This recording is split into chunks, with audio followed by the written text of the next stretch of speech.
মরুভূমির বুকে এক পিরামিড, যার দরজা একবার খুললে জীবনের পথ চিরতরে বদলে যায়। প্রাচীন মিশরে মরুভূমির মাঝে একটি ছোট্ট গ্রাম, নাম তার আমেন্ট। এই গ্রামের বুকে লুকিয়েছিল এক রহস্য, যা শতাব্দীর পর শতাব্দী ধরে মানুষের কাছে অধরা। একদিন গ্রামবাসীরা লক্ষ্য করল, একটি বিশাল বালির ঝড় গ্রাম থেকে কিছুটা দূরে থেমে গেল।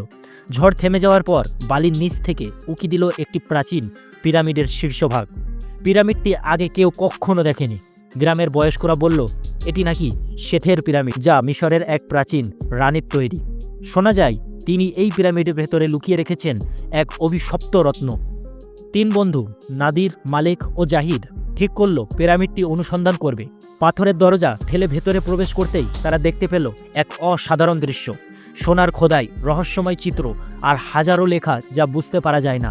তারা আরও গভীরে প্রবেশ করলে হঠাৎ একটি হলঘরের মাঝখানে তারা পেল একটি সিন্দুক। সিন্দুকটির ওপরে প্রাচীন হাইরোগ্লিফিক লেখা ছিল যে একে খুলবে তার ভাগ্য বদলে যাবে। মালিক উৎসুক হয়ে সিন্দুকটি খুলল।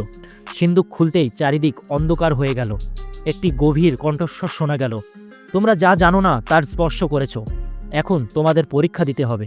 সঙ্গে সঙ্গে তারা অনুভব করল তারা যেন ভিন্ন সময়ের এক জগতে চলে গেছে।